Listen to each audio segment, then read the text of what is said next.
It's so corny. Oh, hi, Matt. Hello. How are you? Good. That's How are good. you? I'm good. So, Yes, what are we here for? Doctor Who review. I'm the Yeah. doctor. Who reviews? We're doing reviews now of Doctor Who, season 7. Yes, sir. What did you think of the episode? I thought it was actually really interesting, but spoilers. I don't know, because you haven't watched the rest of the Tenant yet, have you? I haven't watched 10. I've only watched. Close your ears, because then I can talk to the people about this, because I'm kind of confused. All Alright, well, it's okay. and I think it's season... See, the season with Donna, which is season 4, I think, like, the last episode of the season is, like, the Daleks come back, because there's, like, this... I think it's that season... Like this big thing that unleashes Daleks and Cybermen, or no, that's. But I just remember like the whole Dalek nation getting blown up and like being ridiculous. Oh yeah, they were transported to another dimension or some shit like that. But like they shouldn't be in that whole time and space. They should be in an alternate universe. I don't remember. Can someone explain where the cross fabrication of Daleks came back to the real timeline? Because I'm kind of confused now.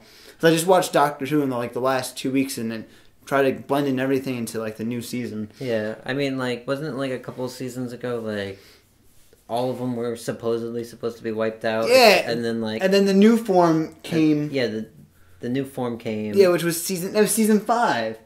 They came back. Now all of a sudden they're all repopulated. Yeah, and not only are they repopulated, but they have all different versions of the Daleks. Yeah, from the 50 years, which I was kind of confused, but I really enjoyed the episode. Yeah, I thought it's not something. I don't know. I didn't really care too much. I was like, oh, fucking cool to see all these Daleks. Yeah, but if you watch if you watch the seasons that you didn't watch it, I think you would be like, oh, well, I don't understand. It's a little confusing. Yeah, and they probably have some explanation. It's not like River Song though. River Song just confuses me, and I'll say that every week. You talked about like the original planet of the Daleks. Oh yeah, that was Skaro, right? Yeah, I thought that was interesting. Yeah, that's interesting. Has he ever been there before? He has, I think, during the Time War, if I'm not mistaken. The Time War. When the Time War War I guess he would have been there if he recognizes what the place was, but... and they have, like, prison camps. Yeah. Like, wouldn't they just kill everything automatically? Like, why would they... I don't know. But do they need slaves? Who, Daleks? Yeah. I don't know. Like, that Dalek who, like, the woman, like, the people that come in and out of the face and shit like that. That was crazy. That's a new form of Dalek. So I was pretty... Hands off to Stephen Moffat for doing that. Hey, man, he does Doctor Who. He's the guy who brought it back. Him and, I think it was him. Yeah, it's like in Transformers 2 when they had Transformers that were people. That was called Terminator. Oh, or Terminator. But I found that really interesting. And especially like seeing Rory and Amy. That I think Rory. I think Amy's such a bitch. Like, you know, like, how dare you say you love me more? But like in the beginning, she's just like a bitch. It's like, oh, he's not my husband. Blah blah blah. Yeah. And like, you know. Didn't even fucking talk to him about it or something like that. And like the whole real reason is so stupid. It's fucking retarded. Like, I don't think I would divorce my wife if she couldn't have. You know what I mean? Like, right? Yeah. Like that's so dumb. It's called adoption, like surrogate mother. Like, yeah. You can do all these other things. Like, think, but like, yeah. It also pissed me off. Well, I mean, it showed Rory has some balls because like Rory is like that guy. It's like, oh, I'm just Rory. I'm the last Centaurian. You know, I'm just do what I do. I love Amy with all my heart. And like you can see that from like season 5 through 6 that Rory really cares about Amy, especially like waiting 2,000 years for her, like in that Pandora box, Pandorica, and that was like ridiculous. I'm like, wow, that's fucking true love. I don't think I can do that for anyone. Like I thought about that the whole time when he was like waiting, and then like, but it showed like Rory is gonna be is tougher now. I think it's showing that he has like a tougher skin, like a tougher exterior. I think. I don't know, like, it just seems like it. He's gonna be, like, a little tougher in this season. And then, like, but Amy, like, that just pissed me off, because, like... Yeah, the whole reasoning behind the divorce or whatever really, like, bothered me. Because, like, Rory never even, like, expressed any, like, concern over having children or something like that. And they did have child together. They did, but then again, I think they want a child that would not be a Time Lord. Yeah. Or a partial Time Lord. You know, she made him feel like an asshole for saying that he loved her more, and like really, that's like the only one. That's the one thing you would think in that situation. Then all of a sudden, the Doctor just gives her the wristband. Like, what the? Oh yeah, I was like, where'd that come from? I was like, I didn't see that before. Did she not know about it? Did she not feel it on her wrist? I don't know. I have no idea. Maybe she like opens up. Oh, I guess the doctor gave me. I mean, this. she kind of is oblivious to everything. Cracks in the wall. No, forgetting who her husband was. That's true. Maybe her wristband went into a crack in the wall. I guess so. Erased from her memory. And I'm kind of curious, like, what the whole, because I know there's always like a theme behind the seasons, and they're kind of clear in the first episode. But like I know heavily going into it. Like if you watch the 50th trailer, like for the 50th special trailer or whatever, it's all about the fall of the 11th. So like there's no foundation for the fall of the 11th, if you ask me.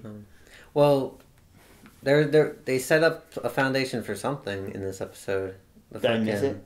The girl, Oswin, she's gonna be his new companion after Amy Pond's gone. No, I thought it was someone else. No, it's her. No, she's a Dalek though. It's gonna be her, man. How's that possible? I don't know, but it's going to be her. That's crazy. So that's really interesting to like.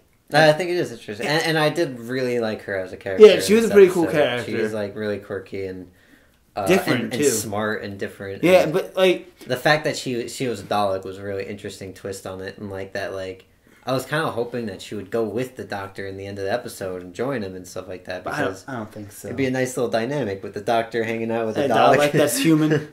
Which is really like that actually kind of surprised me because I really didn't see that coming, to be honest, because I might be dumb. That was the most powerful scene in the when she realized that she was a Dalek. Like how can you make souffles like that? Like you have no eggs or milk. Like yeah, they brought that. Yeah, like it's seemingly insignificant question, but like it's a true like true, how would you fucking do it? Because it didn't make me think about it until after I'm like two and two together, like, oh, souffle, and like you need milk and you need this, and I'm like, then how the hell does she have it the whole time? Like now watching the episode again, we're like, she's a fucking Dalek. I'd hate like Amy was a kissing telegram person, right? Yeah. And Roy is her boyfriend / fiance that season, right? And like, does he know that she's a kissing telegram? You know what? Did anyone ever think about that? Like, that just blows my mind. You know, I didn't think about that. I guess. Well, thank God. Not. Thank God. I don't know. Thank God the universe changed for the better. But you know what? She was kind of she was gonna cheat on him with the Doctor at one point. Oh, I'm sorry. When someone saves your life, you kind of get the urge. On the night before a wedding. Oh yeah, never mind. List, but. One thing that bothered me was Rory. He stayed in the room with like the dormant Daleks for like half the episode. I'm like, why did he find a way out? He's just like you see him in one scene, and he's like he's messing with the. He's like he's like oh this is like the the Dalek and whatever it's dead, and he's like pushing it around, and then you leave him alone for a while, and he's still in there. And then, he's trying to get out, and then Oswin helped him. It doesn't look like he's trying to get out. It looks like he's. Well, he thought they were dormant. He should be looking for a door, not looking for fucking making sure these Daleks are fucking actually dead. And then they start waking up. The best part of that whole thing is when he's like, eggs? You want eggs? He goes, eggs, execute. Or exterminate. Yeah, not execute. I'm sorry. Wow. One mistake. You only get one. That's the motto? It's Spider-Man's motto. Alright, one thing that bothered me, there's like a small contradiction, and I'm sure like you can just write this off as the Doctor trying to comfort Amy, but like when Amy is like when the Doctor's talking to Amy and stuff like that, and she's scared. She says she's scared because she thinks she's gonna turn into a Dalek, and he's like, "You're scared. That's good. The Daleks don't get scared. Is not Daleks." And then early on in the episode, he's like. Oh, you're afraid to go on the planet. Every one of you are too afraid to go on the planet. It's like they're afraid to go to the asylum. So obviously they do get scared. Yeah, that does contradict itself. Oh yeah, just a little bit. Then again, the Doctor is always 2 steps ahead of everyone. And he lies. And, yeah. The Doctor lies. That's rule number 1, as we all know. The Doctor lies. It's interesting that Oswin was able to make the Daleks forget the Doctor. Yeah. An entire history of Doctor versing the Daleks is completely wiped from their minds, and it sort of like reboots their whole thing. Like, yeah. You know, it's gonna start over. It's like, it seems like almost like a waste. Yeah, it does feel like a waste. It's like all the time and effort and energy you put into like making these Dalek episodes. It's like, yeah, like a whole history of this hatred building up and like all wiped out with a single thing. And like, you know, it's beneficial to the Doctor, but like it doesn't make future encounters more interesting, because then it'll be like they never met him before or something. And it was cool how it ended, though. They're like, Doctor Who, you know, they always make that joke, like Doctor Who. Yeah, well, we'll probably find out his name. And then he starts singing to it. Yeah. You'll never find out his name. Yeah. Never. Oswin will be taking over as the companion. Which I'm still perplexed about. Like, I'm like, how the frig are they going to figure this out? Like, either just going to be explained in the 5th episode, or the Christmas special, or I think probably the Christmas special. Hopefully the Christmas special. I hope. And the last episode with Rory and Amy, which I'm very excited about, is the Weeping Angels. That's the last one? That's their last episode. That's like the 5th episode of the season. The Weeping Angels episode. Okay. Alright, well, overall it was a pretty solid episode. I give it 2 thumbs up for... It was good. It was good. If I had 3 thumbs, I'd give it 3 thumbs, but I only have 2. So we'll be back next week. Yeah. Our Who review for Dinosaurs on a Spaceship. Guess what? Roy's dad's in it. Awesome. Wait, is there any reason I should be excited about that? I'm just interested in dinosaurs on a spaceship. That is true. And it actually looked really good for CGI. The one line in the trailer that got everybody excited. Dinosaurs are cool. The dinosaurs for CGI, the CGI of the dinosaurs look really good, actually. I think they actually had some practical effects to that. I've seen some behind-the-scenes photos of, like, the Triceratops, like, Doctor Who's sitting on a Triceratops, like an actual, like, practical... That's awesome. ...made Triceratops. I'm very excited for next Saturday. Like, comment, subscribe. Share. Big one. One share can help us. Yeah, and comment. Fucking talk to us, man. Yeah, we love comments. Especially ones with little sparkles.